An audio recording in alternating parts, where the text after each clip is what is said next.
Howdy y'all, it's Cece and welcome to my cooking corner. Today we got a right medieval feast ready for you. And for that I'm going to be showing you how to make our dessert. Now the rest of dinner, it's got a rabbit stew, it's got some stewed apples, got all kinds of nice things going on. But this is what we're going to do a walkthrough.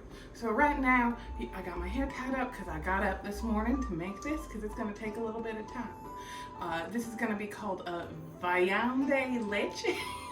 VYAUNDE LECHE. And it's basically a lightly sweetened fresh cheese. So right now, we're gonna take this milk, we're gonna heat it up to 100 degrees. It's got a little bit of natural red food coloring in here, just for decorative purposes. And then once that has heated, we will remove it from the heat and add in our ale. Today we've got a Dogfish Head IPA that has been sitting in my cupboard for 3 years. So we're gonna use that up. To follow up, we got some nice raw European honey. You can see this terrifying little fey creature named Natalie. She's going to be helping us sweeten this thing up a little bit. All right, so let's get cooking. All right, now we got our whole milk in here. This is 4 cups of it. And we're going to be stirring pretty consistently the whole time it's heating. You don't want your milk to heat up so much it boils or it scalds, so fairly medium to low heat on here. And then we're going to be just stirring it like this and intermittently checking our temperature. And we don't want it to get too hot over 100 because we don't want it clotting for any reason than us adding alcohol. All right, we have heated our milk. It is now just barely over 100 degrees. Now you'll notice that didn't take you very long. 100 degrees is not that warm. We are just warming this up just enough. And now we're going to go ahead and add our beer right in. You're going to put in the whole bottle. That's 16 ounces or a pint. And you see that's already kind of wanting to clot up in there because alcohol and dairy don't like each other too much. So now we are going to let this hang out and do its thing. Oh, it's already clotting up nice and good right there. Those are your curds and whey. So I'm going to let this sit for about 15 minutes and we'll come back to it. Okay, so right here, you can see we got our lovely little curds and whey here. So we're gonna filter that beer and that whey right out of those curds because those curds are what we are here for. Now remember, this was 4 cups of milk. So you'd think you're getting kind of a lot of stuff going on with this. But really, well, it comes down to this precious small amount of milk fat here. So we are going to be twisting that out, getting that liquid out.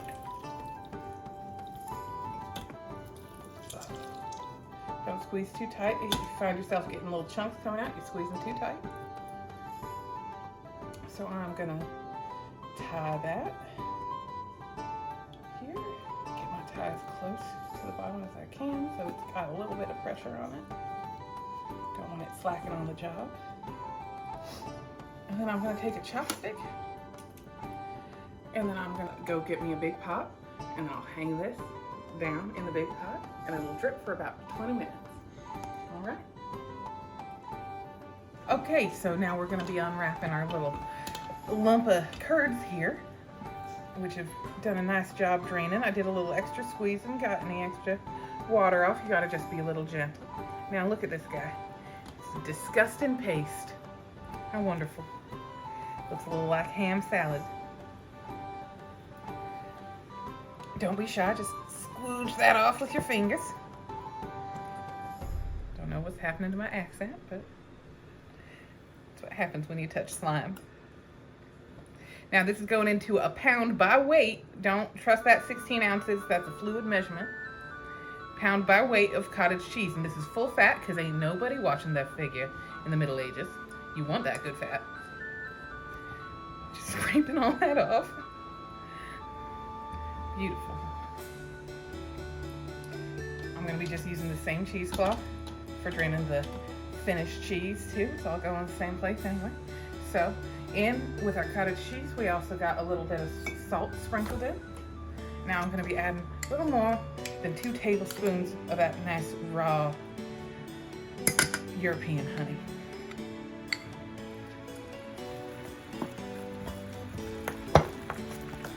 Beautiful.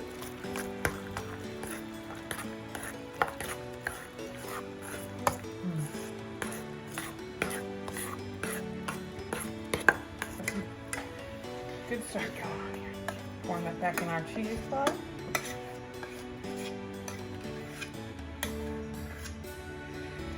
Now, if you wanted to get a little fancy with this, you could probably add some rose water, add some, just about anything you want, sweeten it up more, but we're sticking traditional. So I'm gonna tie this right back up. Now, the recipe says to put this in a cylindrical mold to drain overnight. I don't have a cylindrical mold, especially one that has a draining capability. So instead what we're gonna do is gonna make a nice little burrata here, which means just a lot of cheese. And then gonna tie that back up and hang it up like I did on the first one. So we're gonna see this sucker about 8 o'clock tonight. Okay, y'all, we're here again the next day to get our cheese all ready. So let's see how this turned out.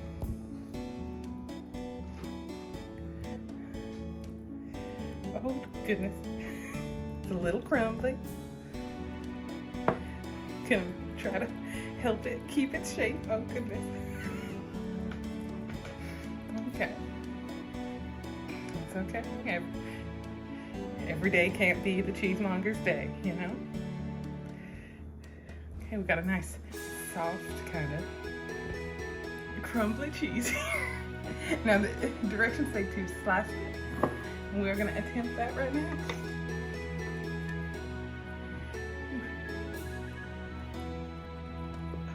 That's technically a slice.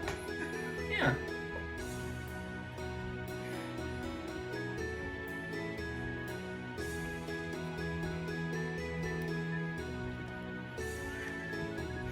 There we go. 100% successful. A medieval dessert. There we go.